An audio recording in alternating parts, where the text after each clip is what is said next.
The freezing waters of the Denmark Strait erupted in a cataclysmic explosion that shook the very foundations of the naval world on May 24, 1941.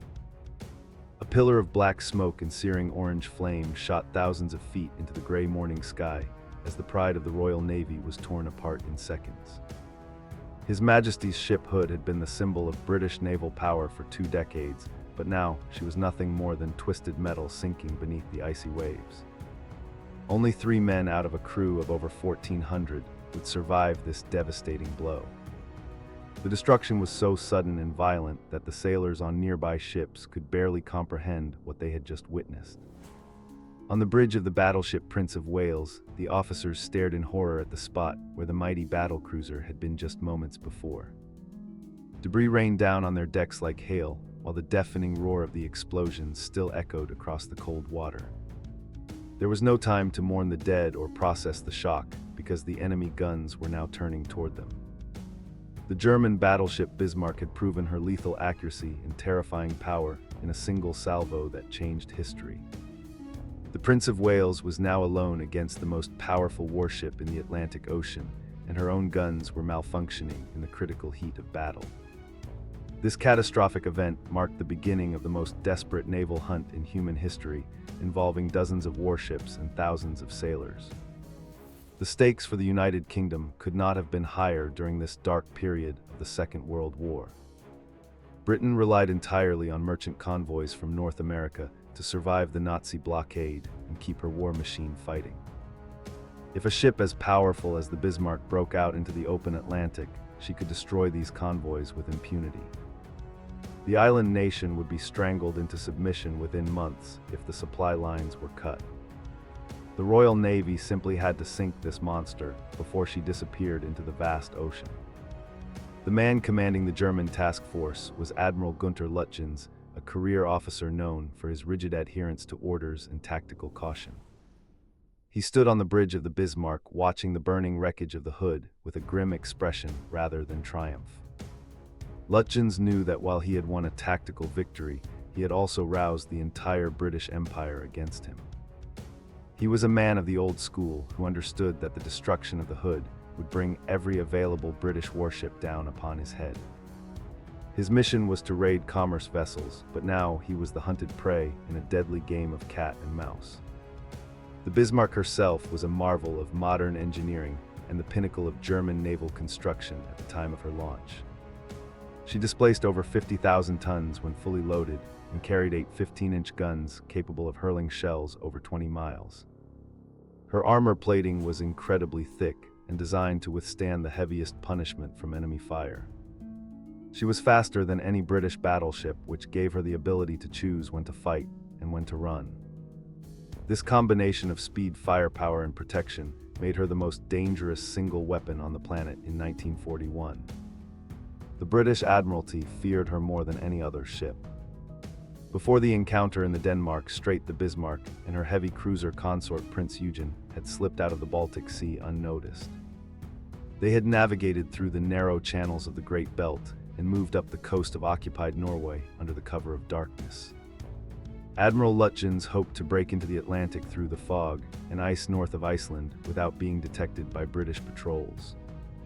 However, the British cruisers Norfolk and Suffolk, equipped with new radar technology, had managed to spot them in the mist.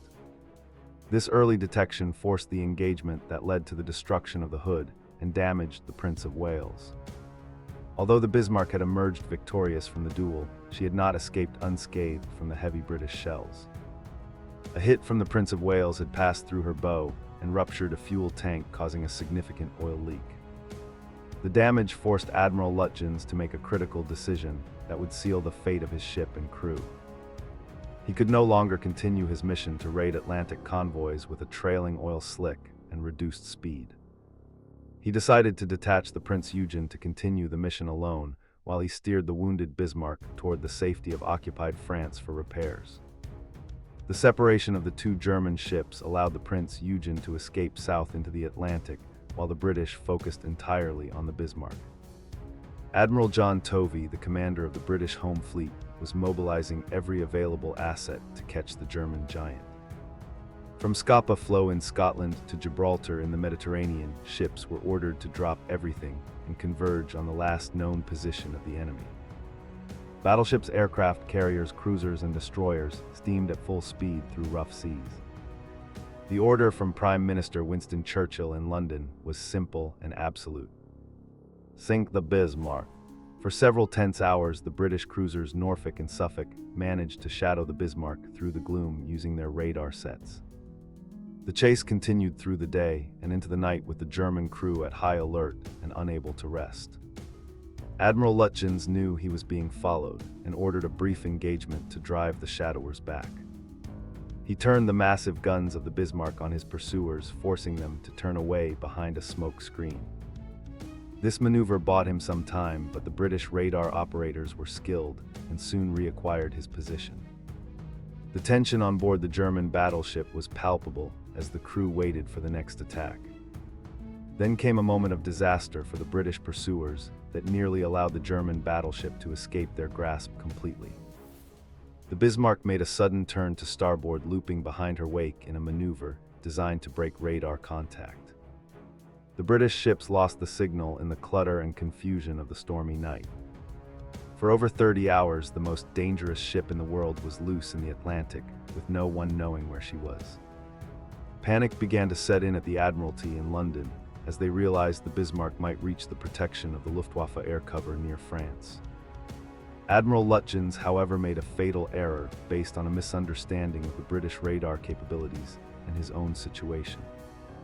He believed the British were still tracking him and decided to break radio silence to send a long message to Berlin. This transmission lasted for nearly 30 minutes and allowed British listening stations to triangulate his position. Although the initial calculations were incorrect and sent the British fleet in the wrong direction, the mistake was eventually rectified. The hunters corrected their course and turned their bows toward the coast of France, hoping to intercept the Bismarck before it was too late. Far to the south, the British aircraft carrier Ark Royal and Force H were steaming north from Gibraltar to join the hunt. The weather in the Atlantic had deteriorated into a severe gale, with massive waves crashing over the flight decks. Launching aircraft in such conditions was considered suicidal by many pilots, but they knew the urgency of the mission. The Swordfish torpedo bombers were obsolete biplanes with open cockpits that looked like relics from the First World War. Despite their archaic appearance, these slow canvas-covered planes would prove to be the nemesis of the modern steel giant. The first airstrike launch from the Ark Royal was a chaotic failure due to terrible visibility and high nerves. The pilots located a ship through the clouds and dropped their torpedoes, only to realize too late it was the British cruiser Sheffield. Fortunately for the British, the magnetic detonators on the torpedoes were faulty and exploded harmlessly upon hitting the water. The Sheffield took evasive action, and the pilots returned to the carrier in shame and horror. They had nearly sunk one of their own ships in the confusion of the hunt. The error was a stark reminder of how chaotic naval warfare could be.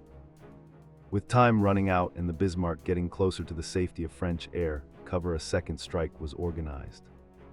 The pilots of the Swordfish squadrons knew this was their last chance to stop the German battleship before she escaped. They replaced the faulty magnetic detonators with contact exploders and took off into the teeth of the gale. The wind was so strong that the aircraft seemed to hover over the deck before clawing their way into the gray sky. Rain lashed against the faces of the pilots and gunners as they flew low over the wave tops to avoid German anti-aircraft fire. The attack on the Bismarck by the Swordfish bombers was a scene of intense bravery and chaotic violence amidst the storm. The German anti-aircraft gunners put up a wall of fire that lit up the darkening sky with tracers and explosions. The slow speed of the Swordfish actually worked in their favor, as the German fire control systems had trouble tracking them. Torpedoes were dropped into the swirling water as the biplanes banked away from the deadly flak. Most of the torpedoes missed or struck the thick armor belt of the battleship, causing little damage to her vital systems. One torpedo, however, found its mark with a stroke of luck that would change the course of the entire war. It struck the stern of the Bismarck and jammed her rudders at a 12-degree angle to port. The mighty ship, which had been steaming confidently toward safety, was suddenly locked in a slow, uncontrollable turn. The damage was catastrophic and could not be repaired in the heavy seas despite the heroic efforts of the divers. The Bismarck was no longer a hunter or even a fleeing vessel. She was a sitting duck steaming in a large circle waiting for her executioners to arrive.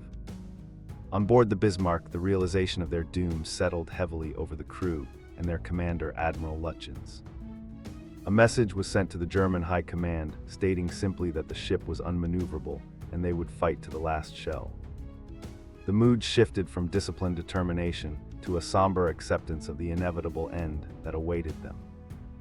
The sailors wrote final letters home and prepared themselves for the battle that would come with the dawn.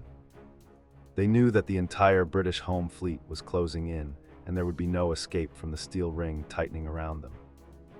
Throughout the long and terrifying night, a flotilla of British destroyers surrounded the crippled giant and launched torpedo attacks. The Bismarck fought back with her secondary armament and kept the destroyers at bay with accurate fire despite her erratic movement. The flashes of gunfire illuminated the tossing seas as the small British ships tried to deliver a coup de grace. None of the torpedoes scored a decisive hit, but the constant harassment exhausted the German crew. They had been at battle stations for days without sleep, and their physical and mental reserves were completely depleted. As the sun rose on the morning of May 27, 1941, the horizon filled with the shapes of British capital ships.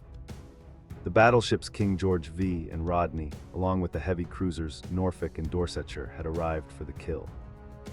The sea was rough and the visibility was poor, but the British commanders were determined to finish the job. Admiral Tovey on the King George V gave the order to close the range and open fire. The final battle of the Bismarck was about to begin not as a contest of equals, but as a brutal execution. The Rodney opened fire first with her massive 16-inch guns, sending shells tearing through the air toward the German ship. The Bismarck returned fire, and her early salvos were accurate enough to straddle the British flagship with frightening precision. However, the inability to steer the ship made it difficult for the German gunners to maintain a consistent solution. The British ships closed the distance, relentlessly pouring shell after shell into the superstructure of their enemy. The superior numbers and firepower of the Royal Navy began to take a terrible toll on the trapped battleship. Within minutes of the engagement, starting a heavy shell from the Rodney struck the forward command post of the Bismarck. The bridge was obliterated in an instant, killing Admiral Lutjens and his entire command staff. With the central command gone, the organized resistance of the ship began to collapse into chaos. The gun turrets continued to fire independently for a while, but the coordination was lost. Fires raged across the decks, and the once proud ship was rapidly being reduced to a burning wreck of twisted steel. The British battleships continued to pound the Bismarck at point-blank range, turning her upper works into a charnel house. The forward turrets were knocked out one by one, leaving their barrels pointing at odd angles toward the sky. The main mast collapsed, and the funnel was riddled with hundreds of holes from shell splinters. Despite the horrific damage and the inferno consuming her decks, the Bismarck refused to sink. Her hull integrity remained largely intact thanks to her masterful compartmentalization and engineering. The British were running low on fuel and ammunition, but the German flag still flew. The silence that eventually fell over the Bismarck was more haunting than the roar of the battle that had preceded it. Her guns were silent and her radar was destroyed, and she wallowed helplessly in the heavy swell. The British battleships ceased fire and turned away to head back to port before they ran out of fuel. The task of finishing off the burning hulk was left to the cruiser Dorsetshire. The cruiser moved in close and fired torpedoes into both sides of the stationary target. The explosions rocked the ship and finally broke the stubborn resistance of the German hull. Inside the bowels of the dying ship, the surviving German engineers obeyed their final standing orders to scuttle the vessel. They opened the sea valves and set demolition charges to ensure the Bismarck would not fall into enemy hands. The combination of the torpedo hits and the scuttling charges caused the great ship to roll over to port. The stern dipped beneath the waves, and the bow rose into the air for a brief moment before sliding under. The Bismarck disappeared from the surface of the Atlantic, taking her secrets and most of her crew with her. Hundreds of German sailors had managed to jump into the oil-covered water as the ship went down. They clung to debris and rafts, screaming for help as the British ships moved in to pick up survivors. The Dorsetshire and the destroyer Maori lowered ropes and nets to haul the exhausted men from the freezing sea. It seemed for a moment that humanity would prevail over the brutality of war as enemies saved one another. But the rescue operation was destined to be cut short by a cruel twist of fate. A lookout on one of the British ships spotted what they thought was the periscope of a German U-boat. The threat of a submarine attack was too great to risk the safety of the stationary British vessels. The order was given to cut the lines and get underway, immediately leaving hundreds of men still in the water. The cries of the abandoned sailors faded into the distance as the British ships accelerated away. It was a heart-wrenching decision that haunted the British sailors for the rest of their lives. Only 115 men out of a crew of over 2,200 were pulled from the water that day. The rest perished in the freezing Atlantic, succumbing to hypothermia or drowning in the heavy swells. Later, a German U-boat and a weather ship managed to rescue a handful of additional survivors, but the loss of life was staggering. The pride of the German Navy had become an iron tomb for thousands of young men. The news of the sinking was met with shock in Berlin and jubilation mixed with relief in London. The sinking of the Bismarck marked a significant turning point in the naval war in the Atlantic theater. It signaled the end of the era where surface battleships were considered the primary threat to merchant shipping. The German Navy would never again send a major capital ship into the North Atlantic to raid convoys. Hitler lost faith in his surface fleet and shifted his focus entirely to the U-boat war. The resources that would have been used for battleships were diverted to submarine construction and coastal defenses. For the British, the victory was a massive morale boost after a series of defeats and setbacks in the war. The avenging of the Hood restored the reputation of the Royal Navy and proved they could still control the seas. It also freed up capital ships to be deployed to other theaters of war where they were desperately needed. The hunt for the Bismarck had demonstrated the growing importance of air power in naval warfare. The Swordfish biplanes had accomplished what the mighty battleships could not do alone. The story of the Bismarck remains one of the most compelling and tragic episodes of the Second World War. It is a tale of technological hubris and the relentless nature of modern warfare. The ship was a masterpiece of engineering that was brought down by a combination of luck and obsolete aircraft. The bravery of the sailors on both sides who fought in those freezing waters is a testament to the human spirit. They did their duty in the face of impossible odds and terrifying conditions. Today, the wreck of the Bismarck lies nearly 16,000 feet down on the bottom of the Atlantic Ocean. It sits upright on the slope of an underwater volcano, preserved in the eternal darkness of the deep. The guns are still trained out as if ready to fire, and the teak decks are remarkably intact. It serves as a silent memorial to the thousands of men who died during those fateful days in May. The violence of the battle has been replaced by the quiet solitude of the abyss. The hunt for the Bismarck illustrated the shift from the age of the battleship to the age of the aircraft carrier. It showed that no ship, no matter how powerful or heavily armored, was invulnerable to air attack. This lesson would be repeated tragically many times over in the Pacific theater in the years to come. The era of the giant gunships dueling at visual range was coming to a close. The Bismarck was one of the last and greatest champions of that dying breed of naval warfare. In the end, the sinking of the Bismarck was a strategic necessity for the Allies to secure the Atlantic lifeline. The convoys carrying food and weapons from America were the only thing keeping Britain in the war against tyranny.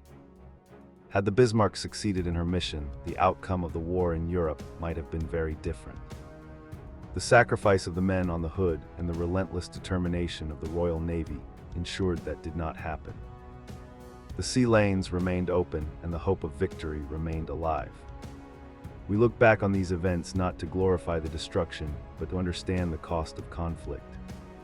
The pursuit of the Bismarck was a complex operation involving intelligence, courage, and terrible sacrifice.